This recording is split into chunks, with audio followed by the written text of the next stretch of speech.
Yeah, so we actually just had a little break right there, and I did a little bit of confirmation, and it turns out that Raymond Pettibone was actually an influence on Jaime Hernandez, and not surprising, Pettibone was hugely influential in the punk scene because he was essentially the artist working for Black Flag, and not maybe a huge influence in terms of the figurative stuff. I would say the influence I was seeing is the stark use of black.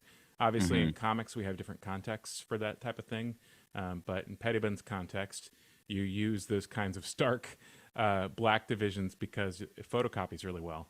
Uh, Yeah. Yeah. it doesn't degrade like teeny tiny lines do, and I actually think that the his work, Jaime's work here in this first issue, it from a figure drawing perspective, I mean, it's fantastic, right? From Yeah. a page layout perspective, it's very good. From a rendering perspective, I think it's actually fairly clogged compared to later stuff. At first, I thought it may be even an issue with the photography, but actually, if you just look at even just the thickness of the letters and the amount of space that he allows himself in the balloons, Hmm. I think there's just a sort of general congestion that's sort of an artist still figuring out what value the overall page is going to take.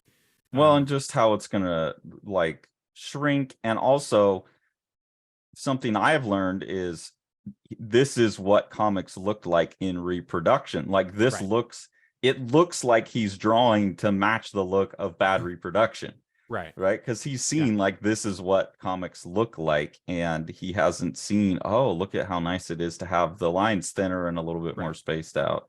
yeah. So I think there's that as well. Yeah.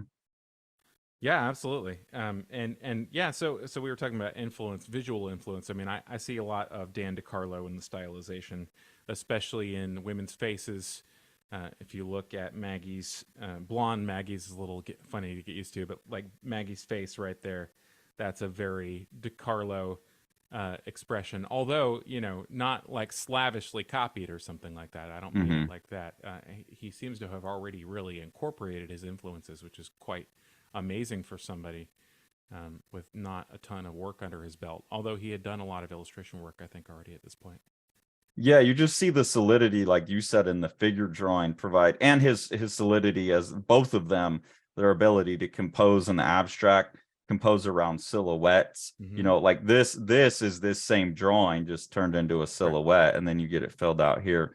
So their abilities with that as composers are so strong. I think also you're talking about that photocopied look that Mm. really influences both of the way they draw faces early on. I think Right. that kind of overexposed Right. aesthetic that I do associate with the 80s, where Yeah. like the noses go out, there's this focus on these eyes. You do see the little bit of that like Patrick Nagel Right. album cover salon poster art showing up. I think mostly in the faces of the figures when they're up close.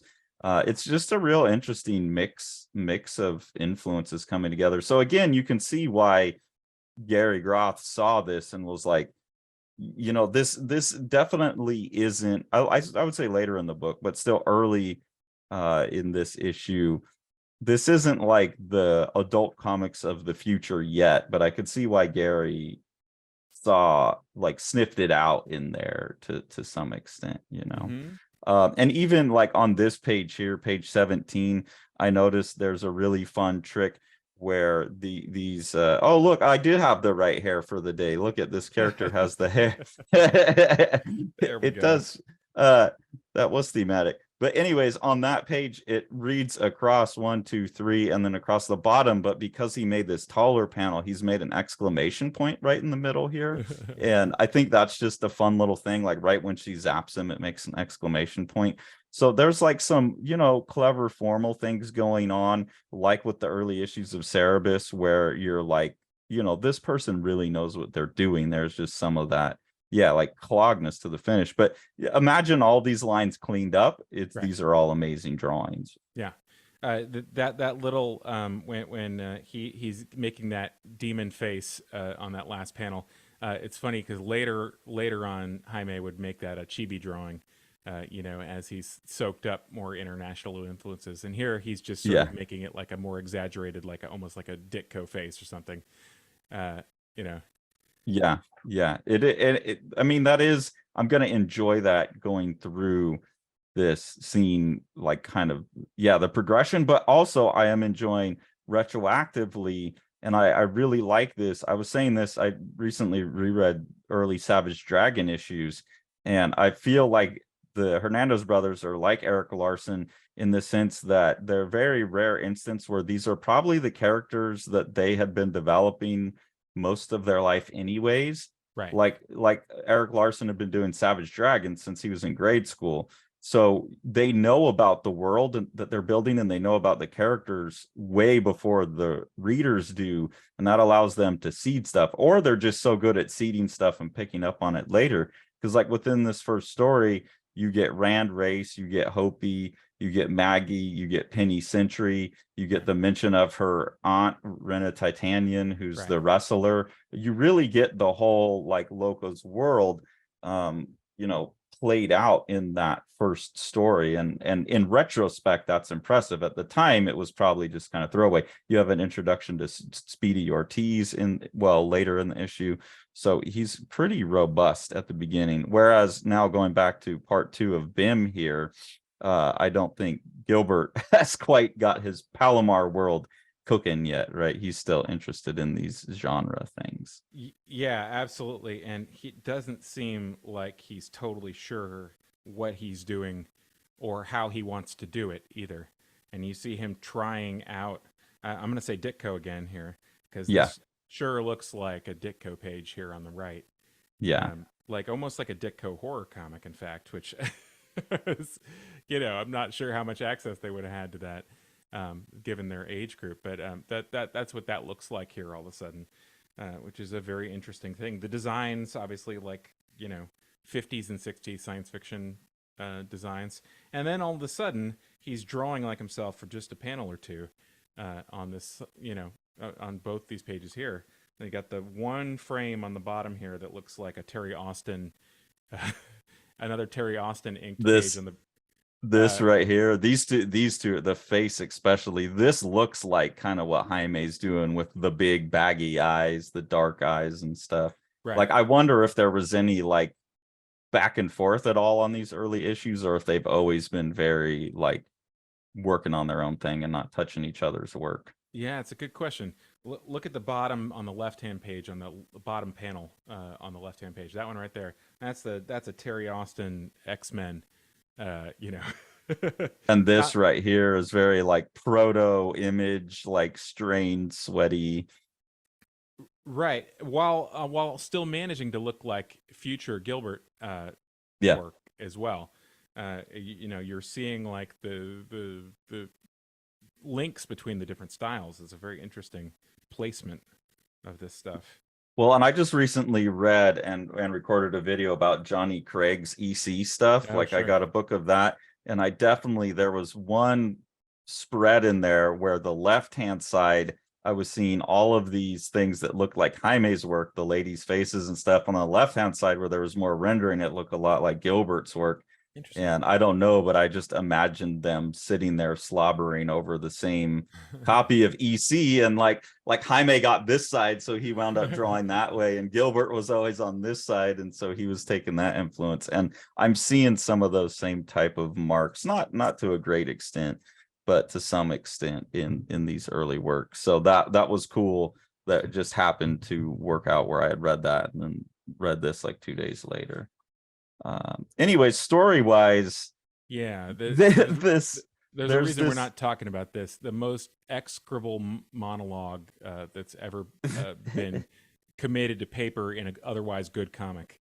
Uh, there's just all this weird like exposition about this Bim character and what it is, and that this is like a fake Bim, and you've got this radium detective trying to track down and kill the real Bim. And I couldn't be sold on any of that, to be okay, honest. I'm going to give you a flavor of it. I was fooled. Damn you, Bem. That golem suit was one remarkable piece of engineering. Even as Charlie tried to fry me, I still hope that this thing was Bem. I had it in my grasp that it would be this easy to defeat it. But of course it wasn't true. Not in a common brawl. Not Bem. That's one. That's one. Yeah, that's where I think like it's One hard for panel. me to imagine Gary Graff reading that and being like, "This is the adult future for comics I've been dreaming of." Like he was in, even though in the front he kind of like, if I remember correct, it sounds like he's really lauding Gilbert's Bim as being the kind of more idiosyncratic, like the thing that he likes better. And then he kind of goes on about it, and then he just says Jaime's work is more naturalistic and richly textured, but it's generally just playful and inventive. So it's like he's dismissive of the thing that's actually much more in line with the vision, right? Uh, Yeah, it's hard to. I feel like I don't have a real good handle on what is going on.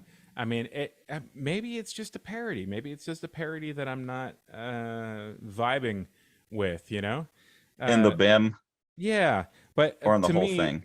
it doesn't. No, for Bem, yeah.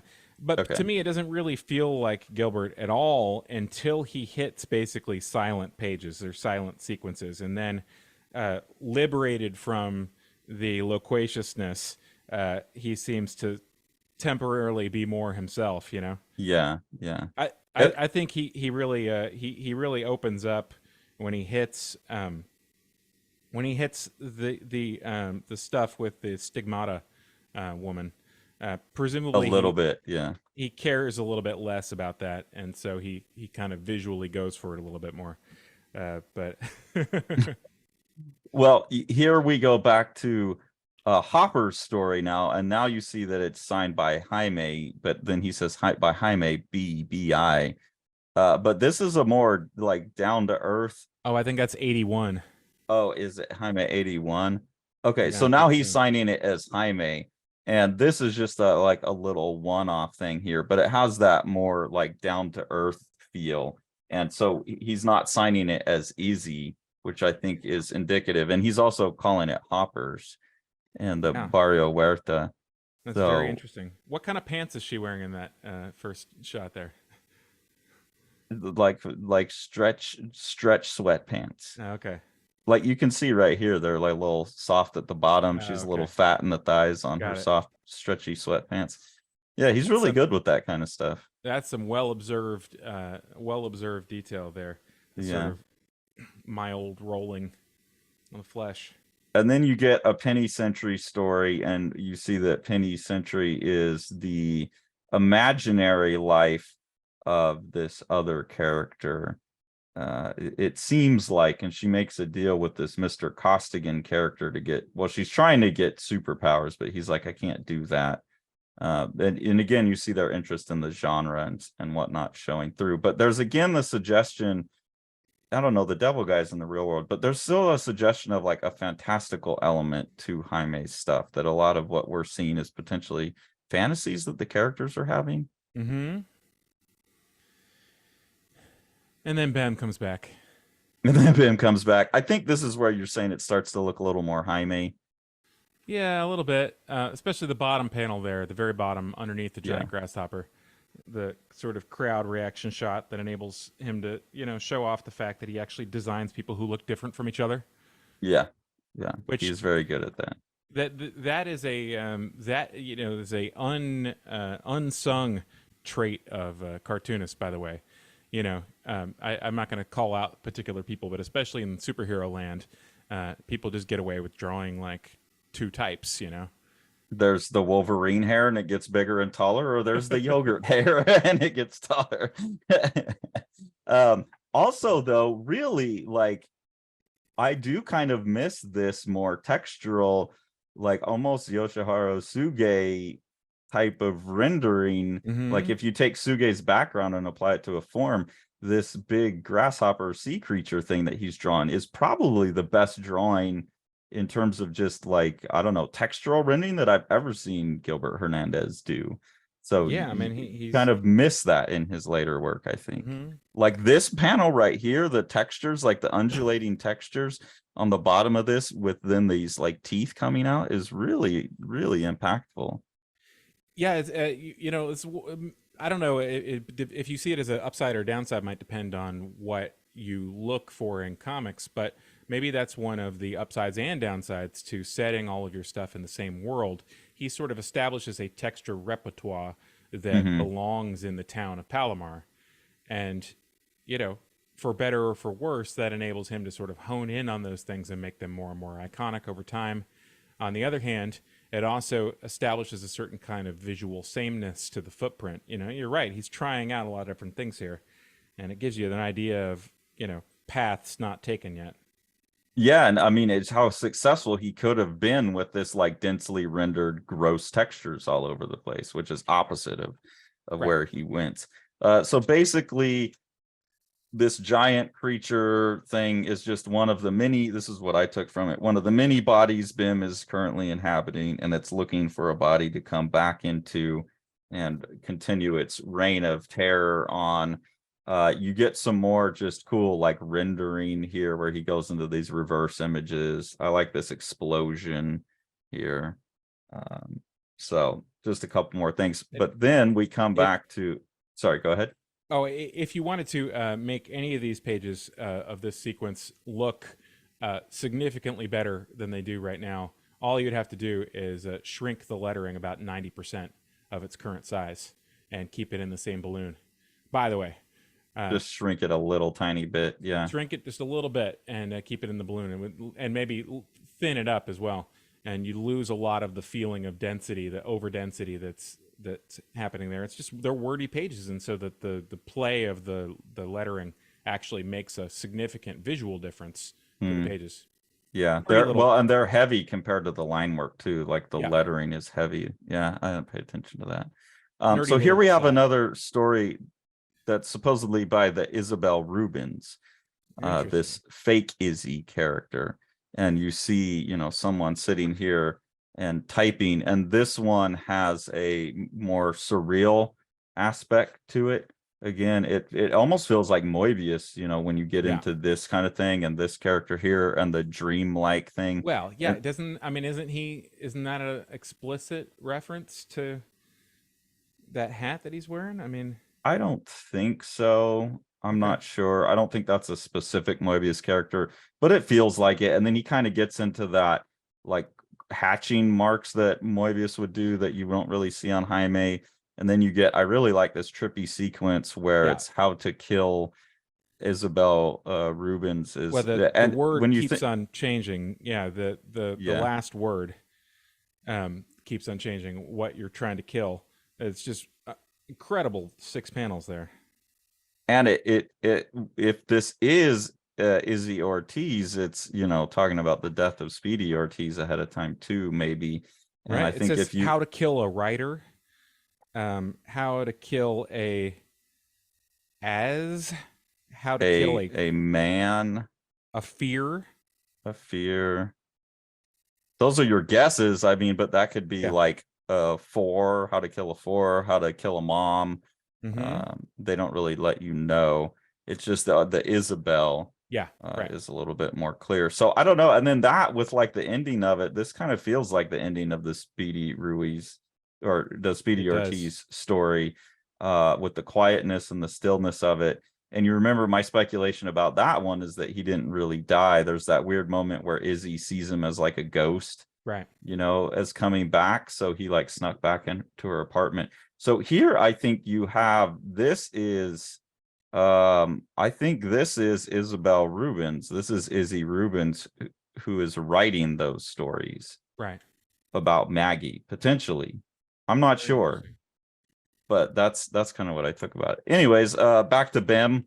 We both go Yeah, but look at these first couple panels here, Bam. I mean, it's such a sweet relief to see the openness. You've got more white space, the lack of contour. So he drops the contour when he has the heavy black, like that. yeah. This figure that's being eaten by the buzzard type creatures. I mean, it's just such a visual relief. And then the lettering comes back in, and it's Well, and he's doing like a ton of panels per page, which is great. Thank you for, giving me my money's worth.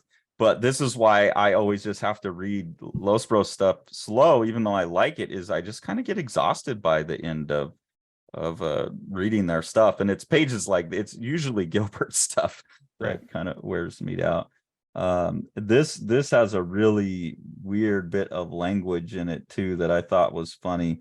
They found her 3 weeks later in the Ramalama jungle being worshipped by shiggly biggly savages as Ka Kitty Diddy Ska Big Titty, which means big fat mother fallen from big blue sky.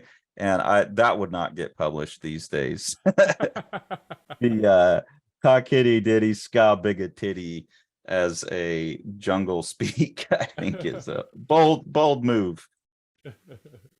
Anyways, big monster fight, lots of tons of panels all over the place. There's a strange fourth wall break in here where these characters are reading a comic and they say, rest up, the guy that draws you in these comics draws you really fat. Oh, Yeah. some strange fourth wall breaking in there. The stylization in this one is so reminiscent of Arthur Adams inked by, I'm sorry, keep on bringing up Terry Austin. Arthur Adams inked by Terry Austin. It just makes me wonder, what's the missing link? Like, what's the chain of influence there? Arthur Adams didn't start working professionally until like 85 or 86. Yeah, there's something I'm seeing in it that I can't put my finger on. There was definitely a face that was in that EC stuff that I was looking at that really looked like a key to me, because I felt like it had that same Patrick Nagel kind of vibe. It felt like a swipe from somewhere else that I'd seen, but it also felt like something that swiped going forward. But I don't know. I can't put my finger on it, but I know what you're talking about. There's a familiar touch. And then that page on the right there, I mean, so all of a sudden we get some darks, but it doesn't overload like the other section, the other sections of the story have so far. And part of that, he's putting all these dense blacks, like he's placing them, in a good way and leaving the contour loose. This is just like leagues. I sort of get it a little bit more now. Like the first issue, if I bought the first issue of this new comic I read that editorial and then I read the first 20 pages, I'd be like, oh shit. I hope I didn't pay too much for this, right? But then I hit this part and it's like, oh, okay, like, this is the same guy, there's really quite a difference. And just even like to see him doing a naturalistic body, because I mean, one of the things I really like about Gilbert is he'll do all kinds of different body types, but he really likes the gigantic oversized tits and ass and stuff. And to see him do like someone with a down to earth figure, it's a little bit of pudge on the belly, a little bit of wrinkles on the ass. That's something I associate more like with this. Almost feels more like a Jaime page, like this right here to me. And then this is like, Gilbert coming into his own almost. This feels that very lively, like South American town that you're familiar with the Palomar, and the rubberiness and the looseness and the thickness of it all feels right. And then you get that whole dance. And you're talking about all the different characters that he does. And this is where I see kind of the old cartooning, whether it be the old Archie stuff or like, any kind of old cartooning, this dance scene here where each character's got their own move, they got their own dress style. That's a really beautiful little piece of cartooning all the way throughout this whole dance scene. Yeah, really playing to his strengths basically for the first time in the comic. Yeah, and also beautifying like thicker women, like this guy that Bim has inhabited here is like, oh yeah, look at them. And like I like that they've always had like their women have kind of made a wide variety. Yeah, they find thicker women sexually attractive, which is cool. So I could see how this also felt just very progressive at the time, like, hey, there's real world looking people in it. It's not all superhero tits, but we still get a cool, like, whatever that fucking thing is too, And here I noticed some lettering, like some really nice, bouncy. It's a little clogged still, but they're playing with the lettering more, like Dave would have in Cerebus. Acting more through the lettering. So really, like with Dave's stuff, I see all of the skills. They're just not 100% refined yet. And another thing that Gilbert does here that he does to great effect later is he'll make pretty big jumps between panels and trust the reader to put it together. Like here we have, I think this is Luba now, all Right. in her Mm-hmm. costume here, and this guy shoots eye blasts at her, and then this isn't her jumping out of the way, as far as I can tell. Well, they both got a hammer. I don't know, but like she changes clothes and appearance here, and like you'll see these other characters that are somewhere else in the city, and he'll kind of trust you to keep track of all those details, and sometimes that fails. Sometimes I'm not capable of doing that, but I do like that approach to his work, especially that he'll jump around timeline wise from story to story too, and then you can kind of mentally stitch back together the tableau that he's been painting over. The more of his work you read, the more the pieces kind of can fall into place. It's not always super linear, and I enjoy that about his approach.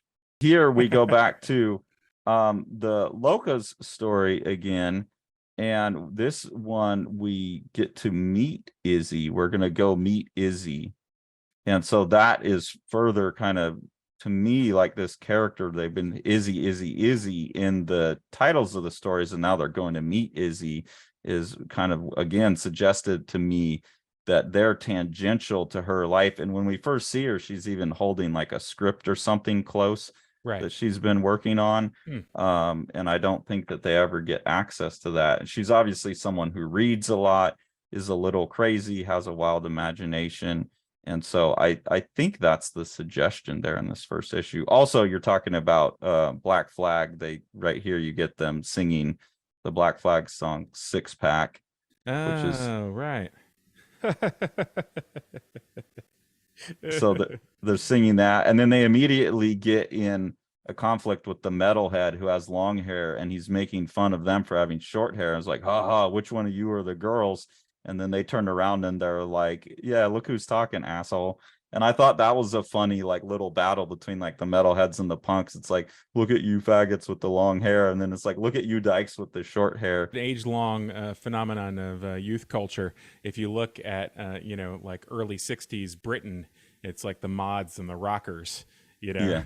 or like the greasers and the teddy boys or whatever. There's always these like presumably like mild artificial divisions between different subcultures. Yeah, the overly effeminate man with the long hair and the overly masculine woman with the short hair. And then for some reason, they're still being antagonistic towards each other Right. rather than to everybody else, is funny to me. So yeah, Um, they're gonna borrow some books from Izzy on witchcraft, and Izzy has to give them a monologue about what it's like to be a nail stuck in wood forever. yeah, I yeah, can always which hear is, the little nails crying for help. Help us, please, have mercy. We can't hold on any longer. There's too much pressure. We never did anything bad in our lives. Help, help, please. We're gonna let go. and you can see that in this like much more mature writing, I think. Yeah. And so it's surprising to me that Gary didn't laud Jaime and be like, and then Gilbert does these like weird surreal things. That's fun. Because this seems much more sophisticated adult comics.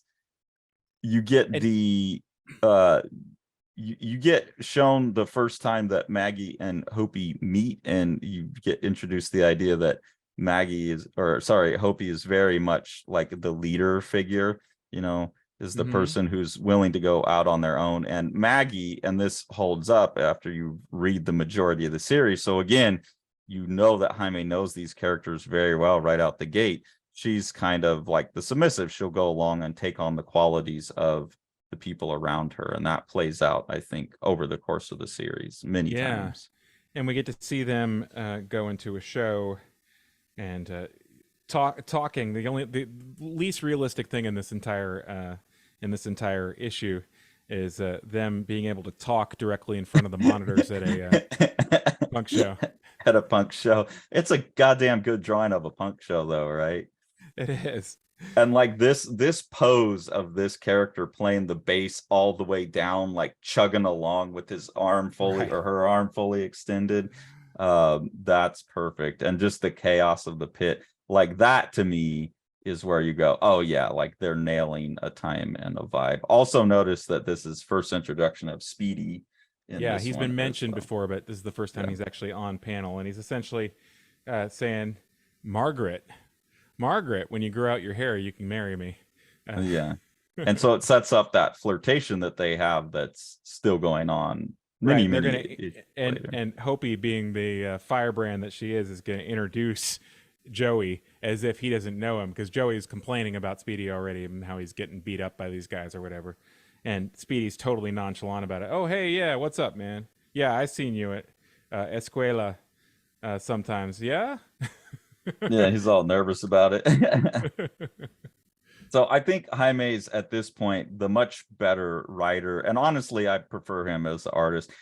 Going forward, I would say I actually like the Palomar stories better, but in this first issue, I think it's really Jaime that's pulling a lot of the weight for me in terms of like uh connecting with the audience that was living that life at that time. Yeah. Also, the superior artist and the superior writer. Although, like you said, it's not going to necessarily maintain that way forever. I think that No. they really benefit from each other's work, and they benefit for the most part. I think maybe Gilbert is suffering this first couple issues, but they benefit from being in proximity to each other, because you essentially get to have breaks from one type of intensity to have it be replaced with a different type of intensity. Yeah, I wouldn't if this had just been like Gilbert Hernandez's BIM and that's all that had come out, it's hard to think that this would have be something that we're still talking about. Yeah. But you have BIM couched within Love and Rockets 1. Because like here's another Ditko page, right? Yeah. Very obvious Ditko type Yeah, thing. that's very interesting. I'm once again really curious. Like, I mean, that's got to be what it is, right? That's Ditko right Yeah, there, the whole. I 100%. mean, the composition of the whole page too. Yeah, Mr. A through Uh and huh. through. And then I think even some of these, like I think actually some of my favorite stuff by Gilbert in this first issue is when he does lay on the blacks, when he does play with texture, when he does add detail. So I get why he took that stuff out because it doesn't really fit the story, but artistically, I kind of am like, oh, I would have liked Yeah. to see more in that line from Gilbert. Like all of this like textural work he's doing back Mm-hmm. here, all these muscles, the burnt luba face here. There's a lot going on in there that I like, but the story is utter nonsense. Yeah, and once again, not clear exactly what type of nonsense it's intending to be. And I think that that's the real failing there. I was going to mention, we're about to hit the front page of issue 2, so maybe that's a good Yeah. excuse for us to look at it. I was going to mention the logo, which was designed by one Todd Klein, and Yeah. Todd Klein, being the expressive literalist that he is as a letterer, interestingly has given the word love, of course, a stereotypical romance, header, and Yeah. rockets, given a retro future look to it, which is a very interesting thing. And I had never realized that Todd Klein was the designer of that particular logo. And we'll have Um, to look now. We're gonna jump ahead, but no, he just signs it Jaime, even though this is a mechanics story. So maybe I'm wrong about that, my well, speculation about Izzy. I- But I'm gonna I'm gonna hold on to your theory for now, and see what happens with that. So we will have to revisit issue 2 at a yeah, later date. Basically, as soon as you've read it and you're ready to let me know. I love even that if back cover, by the way. even if I've abandoned that theory, I'm going to hold to the theory that he started with that idea in mind and then abandoned it himself. All right. Because that Izzy Yeah. stuff doesn't make any other sense. And then just take note of the back cover. Yeah, like how strange and fun this is. Yeah, it's fantastic. Again, comparable to anything else at the time. That shit must have looked wild. But I Yes. get why it maybe was a little too wild. So they said, okay, we'll put that Brian Boland looking thing on the front, but when you pick up the back, you'll kind of see, and you'll get a sense of like, this was a nice good chunk big. It was put out at this size. So it was just presentation wise quite different as well. Yeah. And I'm sure that made a significant impact. Oh yeah, and it's some really really interesting stuff, and the context, of course, being fantastic though that we are looking at this in a way to see the growth, but it would have been totally unknowable at the time what was going to happen next. Um, the that drawing on the back cover, you suppose that's errata stigmata? It's got her haircut. Oh yeah, I know that character. She shows up in, yeah, because she has the clocks all over too. That shows up in a later issue, right? She'll be an issue too. Okay. Here, so we'll tackle this in our next Love and Rockets video. Who knows if you guys watch the hell out of this one? Maybe we'll do it fairly soon. Yeah. Uh, We got to do it soon while it's still fresh in Sean's mind. This is what happened to me is I read issue 1 like when this book came out in like November or whatever, and I made yeah. all my notes and I forgot. And then I hadn't read issue 2 because I didn't know we were going to do that. So yeah, we'll get to issue 2 because issue 2 is the one I was saying where this is the one where I really remember the art being that Yeah. really like Dave Stevens kind of Mm-hmm. beauty illustration type thing. Anyways, we'll leave it at that. I do wonder though. So in that like trying to project back, I was only maybe not even 1 years old when this came out. But trying to project back, imagining walking into a comic shop as a comic fan, picking this up and taking it home, what my response to that would have been. I don't know what I would have made of this because the BIM stuff would have been so like, what the fuck? I think it would have struck me as unprofessional, even though now I look at it and see all kinds of great qualities in it. I think it would have just been so jarringly different. I would have just been like, I don't know what the fuck this is. But then the Jaime stuff would have been like, this is really good though. And so I think I would have come back for that. And so I'm Yeah. Well, curious, like, what do you think you would have done with that first issue? I think it is hard for us to quite put ourselves back in that position, but I'm trying to remember about the potency of the naked lady as well, because the novelty of drawings of naked people uh, when I was younger was still very very high. The novelty, just Yeah, yeah, I think that the taboo aspects of it. I mean, taboos have changed so much in the intervening 40 years. I yeah, think that it's sort of easy to forget how taboo nakedness, nakedity, nudity in general in a sort of non like art context would have been as well. well, and not just that, but like it's casual, it's nudity, it's not nakedity, it's Yeah, casual and relaxed and comfortable, which is actually more disturbing to people sometimes right. because that's When more voyeurish. sure, And then Jaime is so good at that, like well observed postures and things like that, and the intimacy, the sense of intimacy in his work. Mhm. And then yeah, you attach that to a potential lesbian relationship in 1982. Like people must have just felt like, oh, I'm buying like the edgiest shit, and now we're like, I don't know, there's some gay ladies in it, like no big deal. Right. Yeah, so many of the things that might have been boundary pushing or might have been perceived as boundary pushing at the time are just de rigueur now. Yeah, You can't get broadcast TV that has all of those things. But then again, who the hell is watching broadcast TV? You can get infinite, I mean, pornography on tap. And so yeah. that has really watered down people's sensitivity to, what is risque, what risque means. And yeah, so I think it's really hard to sort of position itself. But yeah, I mean, I think that positioning it as a art book in the front in the editorial made an awful lot of sense Yeah. from several different positions because it's like defensive on several different fronts. Somebody who is likely to be turned off by the genre trappings might be buoyed by the reassurance that the people who are making this know what they're doing, and Yeah. somebody who is fearful of the other surprises might be comforted by the idea that what they're pursuing has some kind of worth. Yeah, um, it's interesting to me, like as an artifact to see that it's not just Jaime and Gilbert trying to push something. It's that you also get a sense of like them not being used. They were just doing oh their yeah, thing and it benefited them to the extreme. But Gary found the thing he was looking for and is like already making the case for it.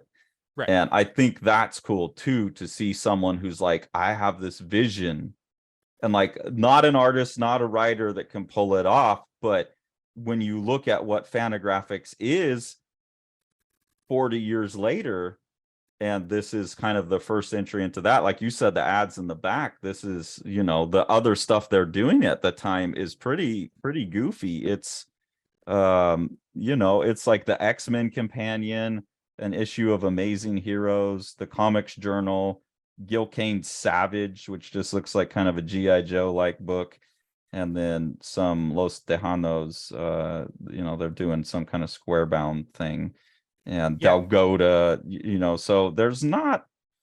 They're gonna head. You can see it in what coming later in 1982. Dalgota and the Survivors. The Survivors. That's a great one. So like Belgian comics artist Herman. Yeah. You know, so like, you know, they're gonna start leaning on the resources that they have. It's like, oh hey, Kim Thompson, who has great taste, also speaks 5 different languages. Maybe we should use that. And start translating some masters. Right. Yeah, you can see where they're going with it, and you can see how Gary has like found the cornerstone upon which to build it. And when you look back at the history of it, it's very obvious that he has always felt about the Hernandez brothers that way, and still feels about, and understands the role that they played in building the house that is Fantagraphics. So it's interesting to see him making that argument right out the gate, even when there are, like, he saw it in them, even when you look at Gilbert's stuff and you're like, oh, this is a fucking madman. Like, that's the other thing, I think, if I had picked these up at Mocha, if I had picked this up at Mocha, that would be what I'm looking at, is like, hey, you know, this guy's got some really cool textural stuff, you know, I would think textural stuff, but cool textural stuff, writing needs the thing, and this other guy's, though, is really good. And Yeah.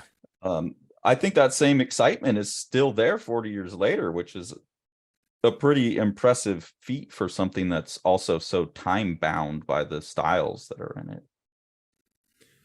With all of that we just said, we should note that the very first editorial in issue 2 essentially says, by the way, my job as an editor is really good on this because I don't have to do anything. They just give me the pages and I print them. Is that a Gary Groth thing on the? Yeah. Which is a reminder of, like, you know, for all what we're saying, you're exactly right. He has this conceptual idea. Comics should be a unity of a person who makes the right words and the pictures and does the thing they want to do. And then, oh, hey, these guys are doing this already. Let's slot it in, you know? Yeah. It's not like he's sitting there like giving feedback on layouts and things like that. I mean, you know, it's just not needed when people are already. No. He just found what he'd been looking for, and once he found that, like you said, you see that now there's a whole plan building off of that. Like, we're gonna do Dalgota, we're gonna do a translation. Yeah. So it's cool. It's like, that's to see those two things together and benefit each other, is like, that's exactly what you want for any medium, is someone who's gonna back an artist's vision, have the wisdom to pick the right artist, and then let them do what they want. And, you know, it's led to a beautiful thing for many years. So it's really enjoyable. Yeah, I enjoyed it way more than I thought I was going to when I was first looking at the lettering.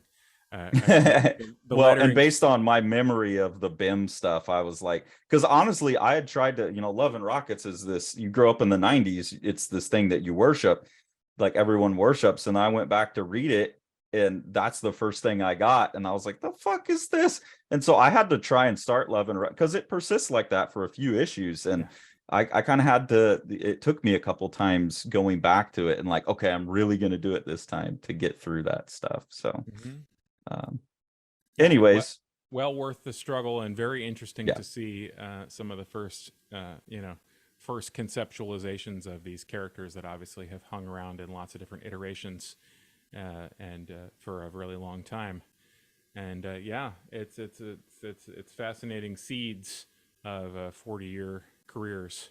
So, and we'll taste seed number 2 soon. Next time, I promise I won't look like an idiot. I can tell Sean's like looking at anything but my stupid hair. I don't know what you're talking about, Carson.